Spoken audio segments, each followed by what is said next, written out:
This is Holy Family School of Faith.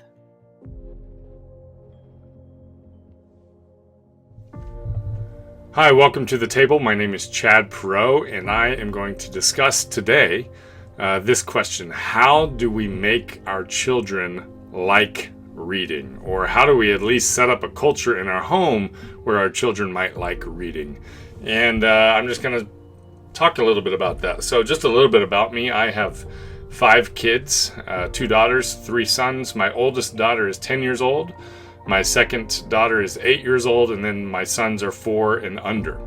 So really, all of the wisdom that I am applying to this conversation today is from my 2 daughters. I have no idea if what I'm doing as a parent will help my sons read, because they are definitely different types of creatures. But let me just share a few principles. So the first illustration that I wanted to just work off of is this.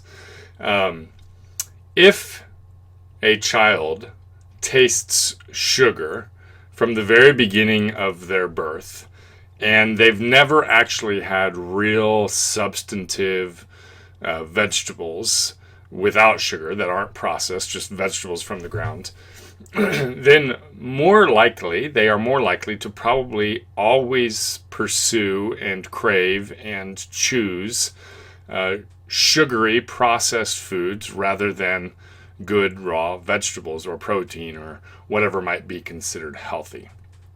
All right. And so the first principle in creating a culture where our children actually like to read is to actually begin to remove the sugar from the house.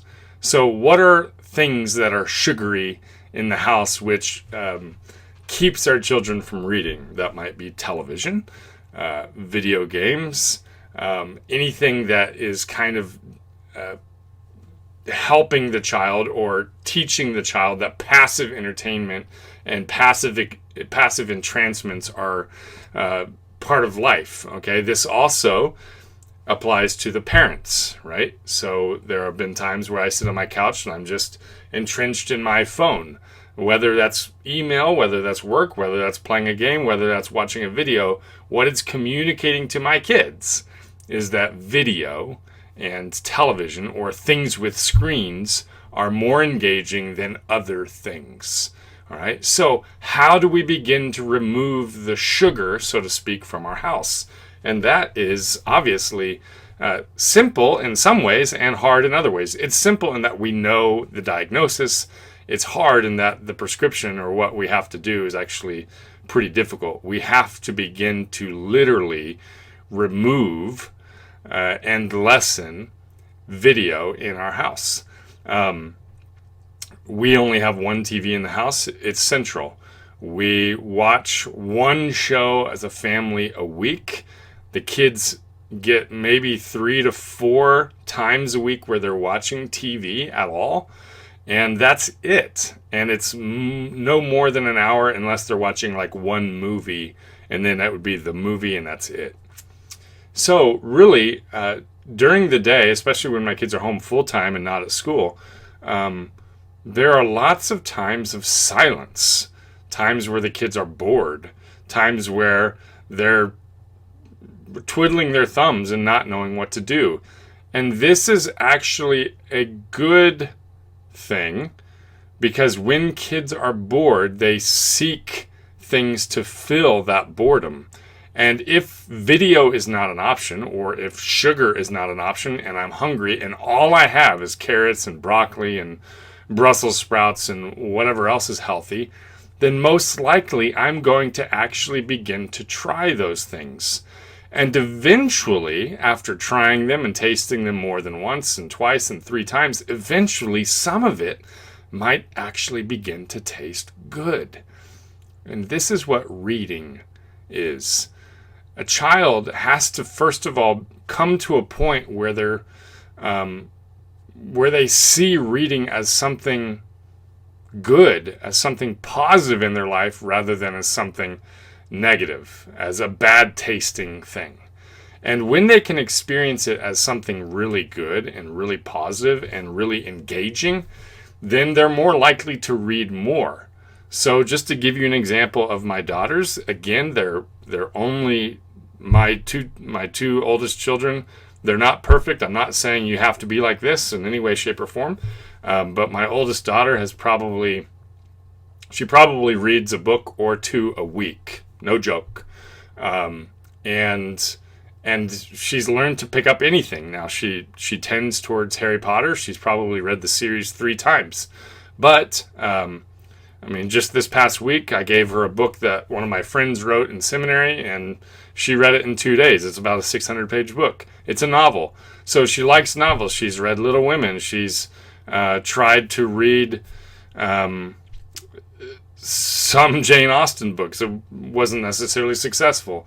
But she's reading and she's engaging, and we don't really set parameters on her reading. If she wants to read, in fact, there's occasions in which she comes to the breakfast table and she has her book in hand and we're saying, Calissa, there are people around you. You need to begin to engage in other people right now. It's almost like the book is her cell phone, and just how people are engaged in the cell phone. She's engaged in books. That's what she does.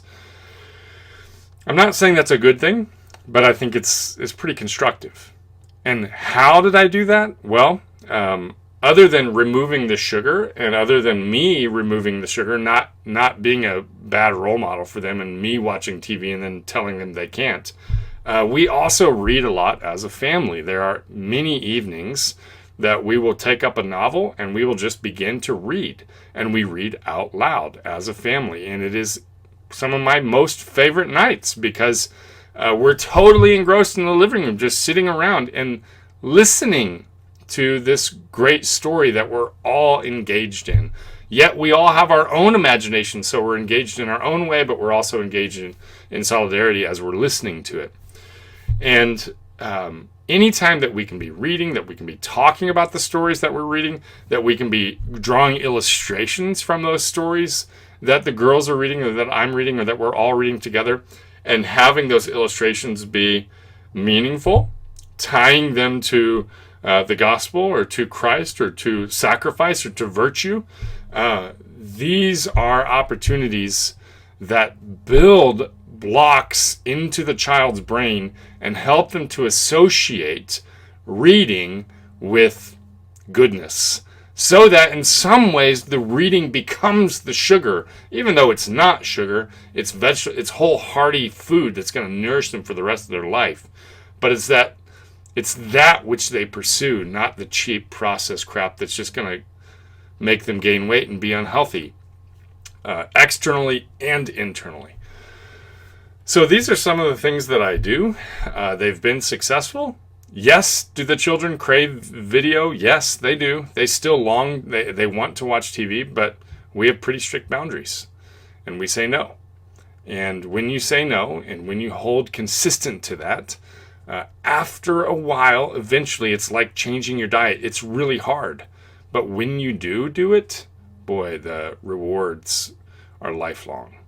And so hopefully you can begin to implement simple steps in the home that will actually help your children want to read. And one of those is removing videos and entertainment and just limiting that.